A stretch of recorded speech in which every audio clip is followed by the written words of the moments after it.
द्रौपदी मुर्मू की मोहर लगते ही यूपी में योगी ने शुरू करवाया वक्फ का सर्वे।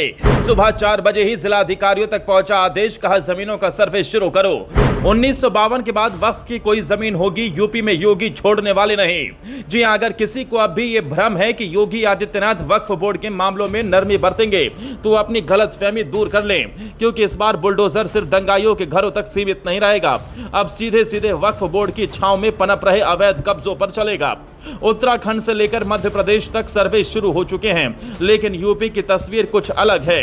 योगी आदित्यनाथ ने जो प्लान बनाया है वो ना तो अखिलेश यादव सोच पाएंगे और ना ही कांग्रेस के दिग्गज राहुल गांधी। कहानी यहां से शुरू होती है। सुप्रीम कोर्ट ने बार बार कहा है कि अगर सरकारी जमीन पर अवैध निर्माण है तो बुलडोजर चलना जायज है। यही लाइन योगी सरकार के स्क्रिप्ट का सबसे अहम हिस्सा बन चुकी है। मान लीजिए आपके जिले में वक्फ बोर्ड की कुल 1200 संपत्तियां दर्ज हैं, लेकिन सर्वे के बाद हकीकत में पता चलता है कि 5000 से भी ज्यादा संपत्तियों पर वक्फ बोर्ड दावा कर रहा है, यानी करीब 3800 ऐसी संपत्तियां जिनका कोई रिकॉर्ड नहीं। तो अब वहां पर क्या होगा? सीधा जवाब है बुलडोजर।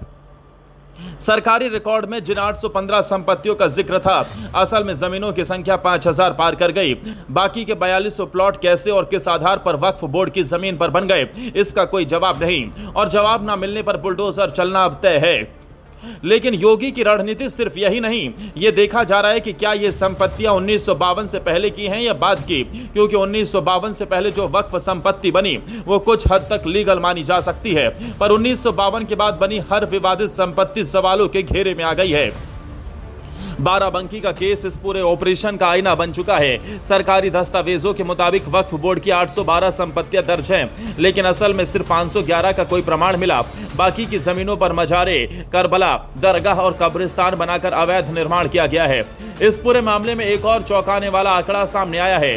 शिया वक्फ बोर्ड के पास सिर्फ 148 संपत्तियां हैं, जबकि सुन्नी वक्फ बोर्ड के पास 4863, यानी सुन्नी वक्फ बोर्ड की पकड़ ज्यादा बड़ी है और टारगेट भी। प्रयागराज, जहां अतीक अहमद का दबदबा था, वहां सबसे बड़ी कार्रवाई की तैयारी है।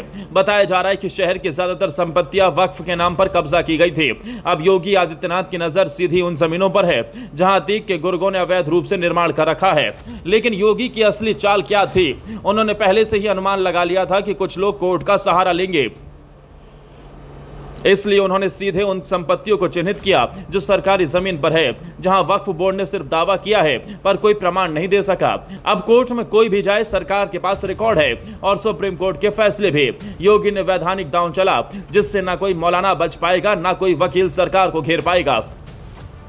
यूपी के ग्रामीण इलाकों में सैकड़ों नहीं हजारों की संख्या में तालाबों की जमीन वक्फ बोर्ड के कब्जे में है। जैसे पीलीभीत में एक तालाब पर कब्जे का मामला कोर्ट में गया, वैसे ही अब सरकार हर ऐसे मामले को खंगाल रही है। जानकारी के मुताबिक 95% वक्फ संपत्तियों का कोई भी वैध दस्तावेज सरकार के पास नहीं है, यानी ये स्पष्ट है बुलडोजर चलना तय है। योगी सरकार ने यूपी विधानसभा चुनाव से पहले ये सर्वे और कार्रवाई पूरी करने की डेडलाइन तय कर दी है, यानी जो अब बच सकता था वो वक्त भी निकलता जा रहा है। इस पूरे मामले का सबसे बड़ा असर राजनीति और धर्म के उस मिली भगत पर पड़ेगा जिसने दशकों से वक्फ की आड़ में जमीनों पर कब्जा किया, और अब जब उस खेल का पर्दाफाश हो रहा है तो बौखलाहट भी साफ दिखाई दे रही है। अब सवाल यही है, क्या मौलाना योगी के एक्शन को रोक पाएंगे? क्या कोर्ट में कोई दलील योगी के बुलडोजर को थाम पाएगी, या फिर यूपी की सियासत एक और नया इतिहास लिखने जा रही है? आपकी क्या राय है? कमेंट बॉक्स में जरूर बताएं। अगर आपको लगता है कि योगी का यह एक्शन जरूरी था तो इस वीडियो को ज्यादा से ज्यादा शेयर करें, और हां, चैनल को सब्सक्राइब करना बिल्कुल मत भूलिएगा।